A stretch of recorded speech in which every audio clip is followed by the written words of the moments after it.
Thanks for joining me today. It's great to see you, everyone. Today I'm going to show you the difference between doing a quick makeup look and a more meticulous one. You'll be able to see exactly what not to do and what works best. So, let's get right into it. Let's start. For base makeup, I'd heard spatulas are good, so I scoop a lot and spread it. I apply more than intended, then simply pat it with a used or even a new makeup puff. I just focus on applying it evenly. I just pat it around the eyes, and these areas are also covered all at once.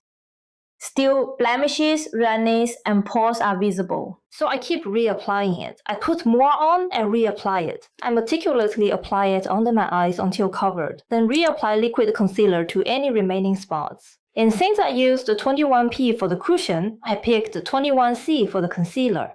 I just pat it on to conceal. I heard concealer would cover everything, but it doesn't seem to be covering as much as I thought. Blemishes are still visible. From a distance, it seems covered but appears thick and heavy, and up close, the coverage isn't perfect. It just looks like my natural skin, only a little better. Pores aren't neatly covered, and while dark circles are, the under eye hollows are still somewhat visible. Using the same product, I'll show a more refined base. Spatula spreading helps achieve the thinnest layer. It's to distribute it thinly, so scooping out a lot with a spatula and applying it actually defeats the purpose. You shouldn't apply too much. Less is always better for your skin. It puts less stress on your skin, and comfortable skin boosts longevity. Scoop up just a little, and don't apply it directly from here. Wipe some off first. After scooping it off, I'll only put it on the edge. You don't need to coat the entire thing. Just tilt it slightly so less than half is covered, and apply a thin, even layer of product only on the edge. I applied just a tiny bit. Spatulas are great for pores. It fills pores well. Just scrape and spread it mainly on areas where you have pores. If pores aren't visible, apply to cheeks. Since my pores are quite large here, I scrape this area about 2 or 3 times. That really fills in the pores. They won't fill up with just one swipe, so scrape firmly 2 or 3 times to ensure a thorough, deep fill. Now, let's apply it to the other areas. The whole point of this extra step is to apply it as thinly as possible. So you need to apply it thinly like I am, so you can almost see through it. And you shouldn't fully cover the outer edges. If you apply it too thickly there, you are essentially expanding your face area. Your base makeup looks thick, cakey, and heavy. These outer areas should only use the leftover product, so apply mainly to the inner parts. And now you have to pat it in quickly, right? If you pat it with a dry puff, the puff will absorb all the moisture from the cushion foundation. When you lose that moisture, the adherence also decreases. So you need to make this puff damp. Just use any facial mist you have and spray it a few times like this. Not an oily mist, just one that's purely hydrating. If it feels like too much, just use a tiny bit of cushion.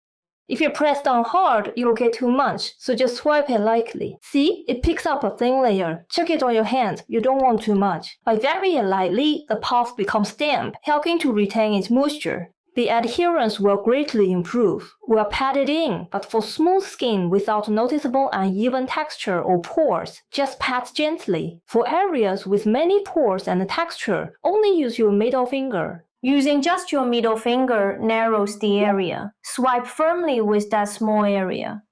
This fills pores and uneven texture. Simply patting it on won't get the product into those areas. You need to actually strip and press it in. When you swipe like this, it clumps. A light pat makes it disappear. Remember I applied it super thin with the spatula earlier? Skin showing. But because I filled in all the pores and uneven texture so well, even with a really thin layer, it looks much smoother compared to this side. And we skipped the outer areas, didn't we? Just pat here so there are no harsh lines. If you have many blemishes out here, just apply it all over the same way. But if your skin's like mine, with nothing major to cover but a few small blemishes, then just use the leftover product to gently pat and blend the edges.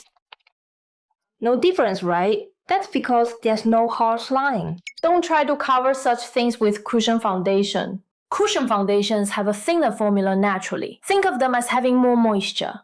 Concealer, however, has less moisture. Given its significantly better coverage, concealer should be used for pinpoint areas like this, while cushion foundation is merely for evening out your overall skin tone. Okay, let's get some more. The product is just sitting on the puff surface. Applying it like this makes it too thick. You can remove excess here or on your hand, whichever is easier. Just work it into the puff. Where's the outer part of the forehead? It's right here. That means you shouldn't meticulously apply it all the way up here. Your forehead will look too wide and your face too long. So only apply here. What if your forehead is too narrow? Then you can apply it all over. I have large pores here too. A lot of people have large pores here. Use your middle finger and swipe. Stroke gently upwards. This area has a lot of dead skin, so I swiped very lightly. Then you pat it in and blend it all the way out to the edges. For areas with blemishes, I'll press firmly to apply a bit more. And connect it under the eyebrow here. If this area is too dull, your face will look dull, no matter how good your base makeup is. Connect it under the brow. I'm not applying it to my eyelids. Eye makeup smudges more and color can clump. Apply a tiny amount gently to your chin, and if you apply it too thickly on your philtrum, it will crease quickly. It's an area that moves a lot, so please apply only a very small amount.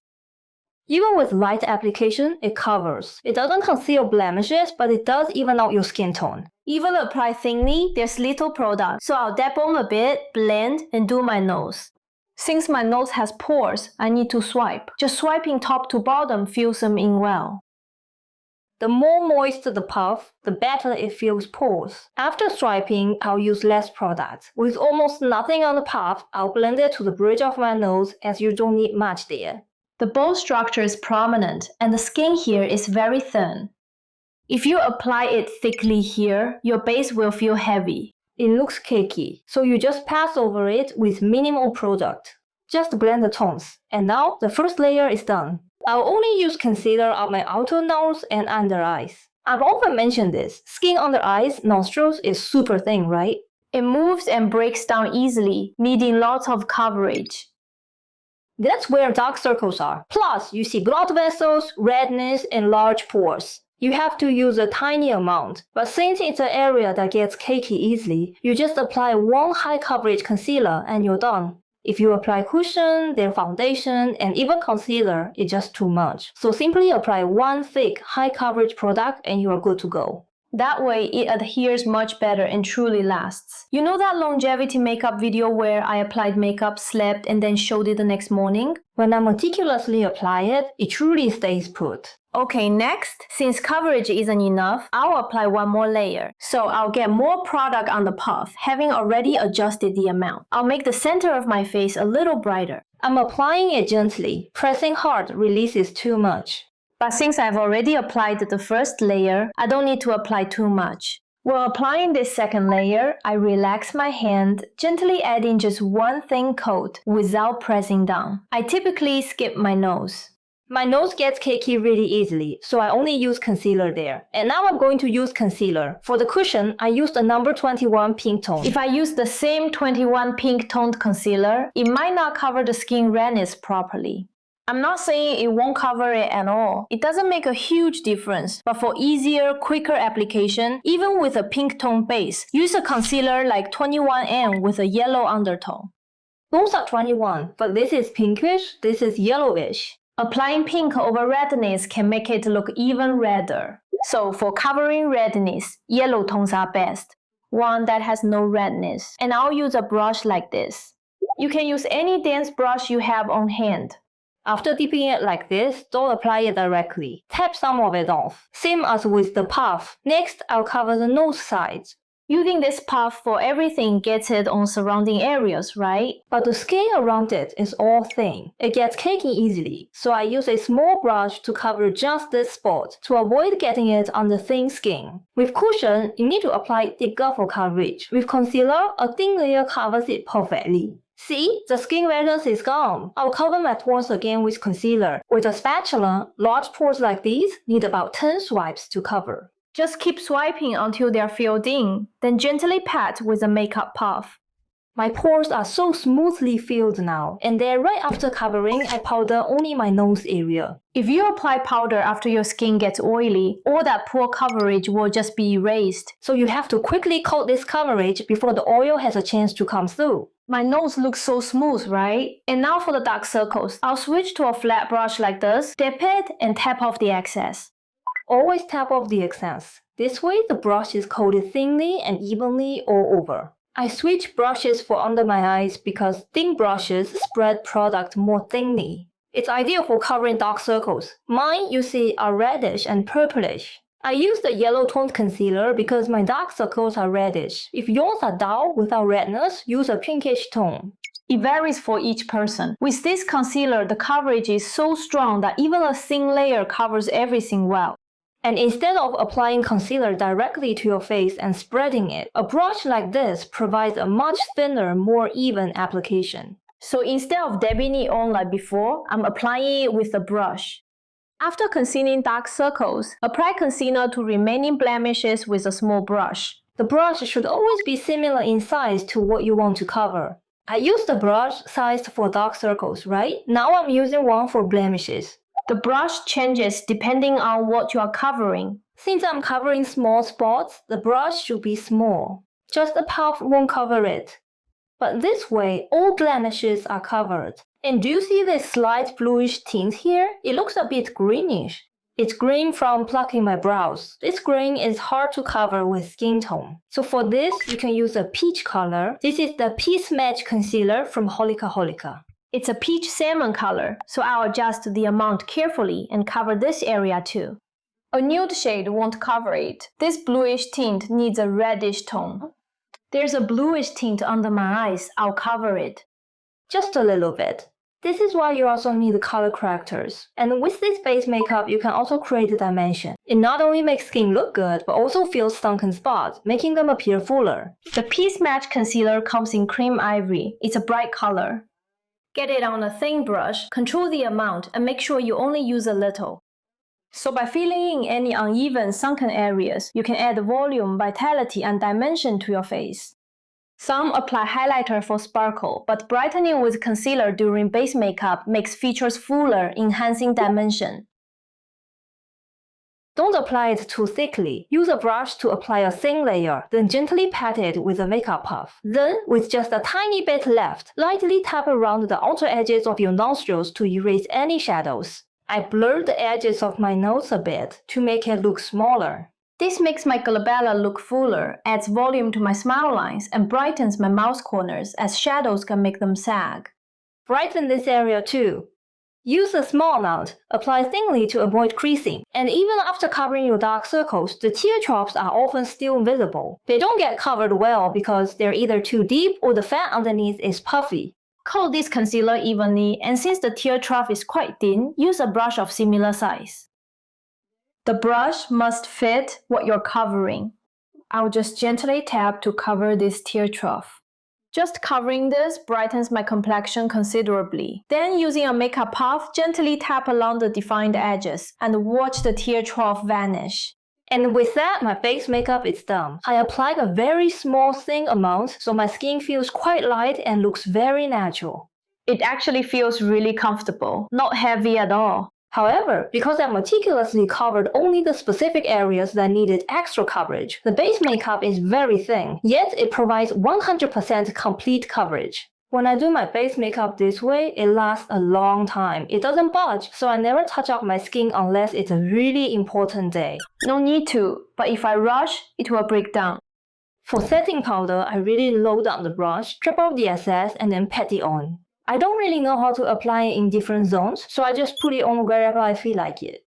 But with setting powder, my base often flakes off. It makes my pores more visible and looks messier instead of smooth and clean. And now for blush, but you might not know exactly where to apply it. Since I don't know the specific method for which area will enhance my face or change my look, I just apply it wherever my gut tells me to. I dab and apply it like this, then pat with a puff. I've applied the blush, but my skin feels messy. My blemishes become more visible. The more makeup I apply, the messier my skin appears. It looks too light, so I'll add another layer. Now it's patchy and too strong. Then I reapply the cushion foundation. My skin just feels thicker now after all the touch-ups and layering. Blush is trendy, so I'll layer powder blush. I apply it like this. Some apply it by tapping, others just smooth it on. Just swiping it. Is this blush too strong or too light? At home, I couldn't tell, but outside, it's either too strong or the blush is gone. That's what happens. And since it's now trendy to apply it to the nose and chin, I'll try it there too. But it might make you look like Rudolph, and the effect might not be clear. Right after applying base makeup, I'll go straight for the blush instead of powder or other makeup. Well, your skin is still a bit tacky because you haven't powdered yet. Applying blush helps it adhere better to the skin, making it last longer. The color payoff will be better. Powder reduces vibrancy due to the layer already applied. And with liquid or cream blushes like this, they can get patchy. You can dab it on directly, but personally, I prefer to put it on the back of my hand first. I'll put some here, and since washing many puffs is a hassle, I'll just flip it and apply blush to the other side. I use only my middle finger, as blush shouldn't be too wide, so avoid using all three. Using only your middle finger to dab it on a small area makes blush application much easier. Applying it to the puff first instead of directly prevents patchiness and keeps base makeup from lifting. And I've explained blush placement many times, but wherever you apply it draws attention. So if you apply it on the outer part, your face looks wider, and if you apply it lower, your face looks longer. If you don't want a wider face, apply it inwards. If you dislike a longer face, focus on the upper areas. If my face looks too short, it feels stifling, so I'll bring it down a bit rather than too high. I want my face to look narrower, so I'll apply it inward. On the inner lower part, you must carefully choose blush placement to complement your face shape as desired. Applying it more inward creates a cuter look, while outward gives a more sophisticated vibe. You can also adjust it based on the vibe you want, a little lower and inward. Direct application makes quantity control difficult, so it can end up looking much redder than you expect. If you apply it by dabbing it onto a puff, starting sheer and gradually building up the color, it won't appear too red from the get-go. Your coverage won't lift, and when applying, you must be very gentle. Pressing too hard removes the coverage, so no pressure. With absolutely no pressure, just very gently pat it on. Then I flip the makeup puff. Using the side that has the cushion on it, you must tap along the very edge to tidy it up. With the concealer side, if you just tap the edges like this, the blush looks like a natural flush and it won't get wiped away. If you touch this inner part, the blush will disappear, so only gently tap the edges. You might not know when to stop applying, right? You have to look from a distance. Up close, it's hard to tell, but from a distance, the intensity is very clear. And it's even harder to see for those who don't have vanity lighting. Then you must look from all angles. It appears different. I applied blush and just a tiny bit of coverage came off. Just mix some cream blush into concealer, or lip tint works too. Just mix them both to create a reddish concealer. And if that's too much trouble, you can use a pink or peach concealer like this. Just gently touch up the areas with a fine brush. If you try to fix it with a puff or a large brush, the blush will get wiped off and disappear. To reapply coverage while preserving the blush, you just use a small brush on the parts that came off. And just like that, the blush is all fixed. Since the blush is quite subtle now, to make its color more vibrant and enhance its lasting power, you can layer a powder type right on top. However, it's not ideal at this point, since the rest of my makeup isn't finished. Continuously applying blush might make it too intense, making it difficult to control the makeup step. So I'll apply this powder blush at the end to adjust the color one more time. I'll get to that later. Then with the remaining product, I'll lightly dab some on my nose tip and chin. And for those without bands, apply a little to your hairline. This works because the redness itself subtly provides a nuanced shadowing effect. So your chin shortens and your nose looks more defined and shorter. So it basically does the job of contouring, but because of the skin redness, it looks brighter fresh instead of dull. It gives you a bright shaded effect. You only need to apply this subtly. For a more conceptual, glamorous look, intensify the color. But if you're going for a more natural feel, it's better not to make it too strong. It's more natural if it's lighter than your cheeks. Now I'll apply setting powder. Applying powder before contouring makes it more natural. It helps prevent clumping and patchiness, so I'll use some setting powder to get rid of any stickiness. After lightly dabbing the brush, instead of just tapping it off, it's better to firmly press it onto a tissue. Tissues are a bit rough, you know. It helps the product penetrate the brush more effectively. It absorbs well, and the powder keeps coming out as you apply it. So even if you just brush it on gently, it applies very thinly and evenly.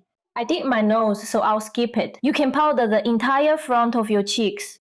If you want a matte look, you can do it all, but it's good to leave this area untouched. This area from the cheekbones to the end of the eyebrow to the chin is called the V zone. The front part of this zone should look like it's popping out, while the back part recedes. The boundary is here. If contouring highlights it, the V zone will appear more prominent, right? That's why your face looks more three-dimensional. Keep this area glowing. No matter how matte it is, the skin still looks healthy. If you have a glow here in the oily areas and around the smile lines, just mattify them. And if there's a shine right above your eyebrows, it can make you look like you're frowning. It makes you look severe, so I press here to remove the shine. Again, you have to be gentle so you don't lift the base makeup. Gently preserve the necessary contours while getting rid of all the unwanted shine to make your skin look smoother and more refined. And now for contouring. Most just dip and apply. But when you apply it, you don't feel like your face is changing dramatically. It feels like there's some shade, but nothing dramatic. People often focus only on this area, applying it just there and stopping. And while contouring and blushing, much coverage will off. Reapplying concealer feels like the contour and the blush will erase. And for nose contouring, they just brush it on as if to make the bridge appear higher. My nose seems higher, but it's a bit splotchy, and my pores look more noticeable. My nose just ends up messy. Rather than looking smaller or defined, it just looks smudged. Now for the outer contouring. The color for this is key. Too cool-toned, the outer edges can look ashy. When that happens, it can look a bit like dirt and just seems unnatural. For lighter areas, it's better to mix both ash and warm tones instead of just ash. It also depends on your skin tone. If you are pale, reduce the warm tone ratio. If your face has orange or brown undertones, increase the warm tone ratio. When you mix the two, you get the most natural outer contour color. But if mixing is too much trouble, I'd suggest the contour shade that's already blended. It has a balanced mix of warm and cool tones, so I'll use this for my outer contour. Don't just dab once and swipe. Apply it evenly. Like with concealer, it's the same for contour, blush, and eyeshadow. If you just carelessly apply it, it will be patchy and uneven. Load the brush by rolling it back and forth like this. First, load up generously, then press it on a tissue or the product lid. The rougher texture absorbs better, so I truly recommend a tissue over a super smooth product lid, but it's totally up to you to press it in as you prefer. The excess gets into the bristles, creating a thin, even layer. This step is always necessary, and if you just swipe, you'll rub off all the base makeup.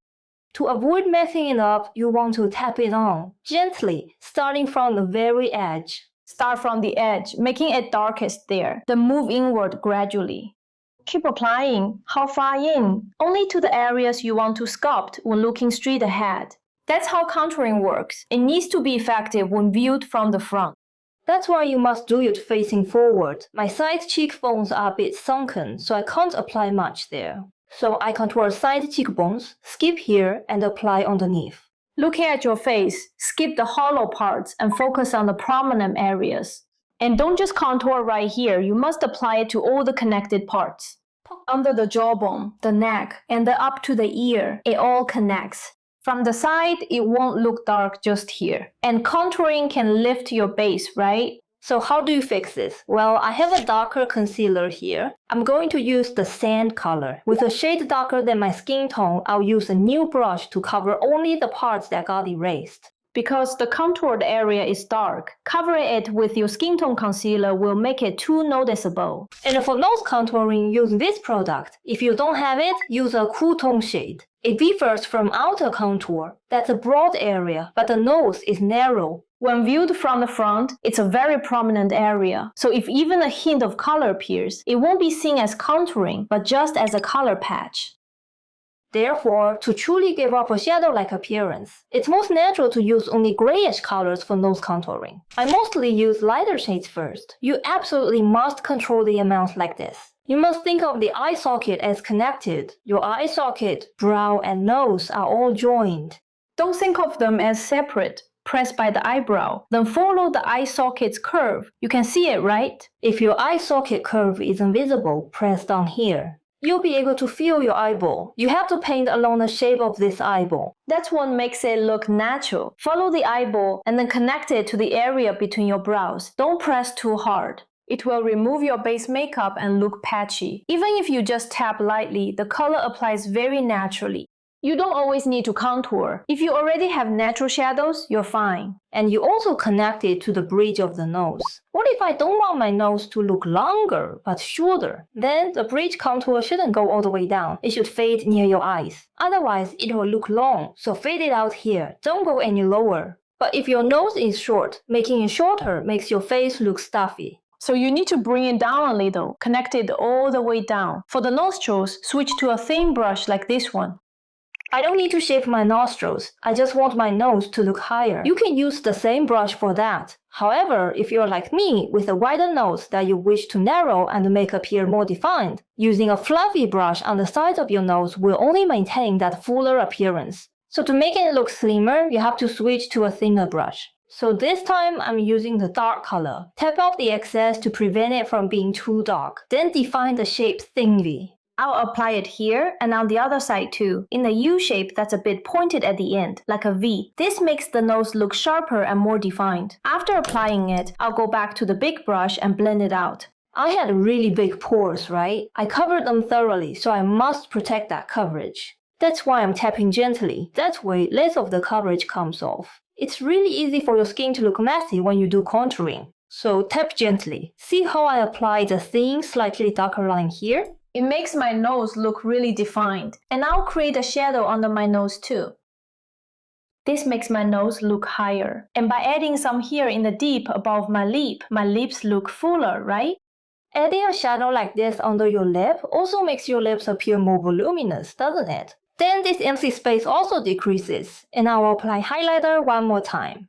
I used concealer earlier, right? Now a bright powder as a top coat. These matte highlighters are so popular these days. Tap it off like this to really boost that volume. Layering different textures little by little makes the effect far greater. I highlighted my nose bridge, nose tip, smile lines, sides of my nose, and chin. Even just this adds so much dimension to my face. Hey everyone, this video was getting too long, so I split it into 2 parts. If I put everything into one video, I feel like your head is about to explode while watching. So in this video, I showed you base makeup, blush, and contouring. And I'll show you the rest of the makeup next week in part 2. Please watch the next video. Thanks for watching this one, and I'll see you in part 2, Dennis. Thank you!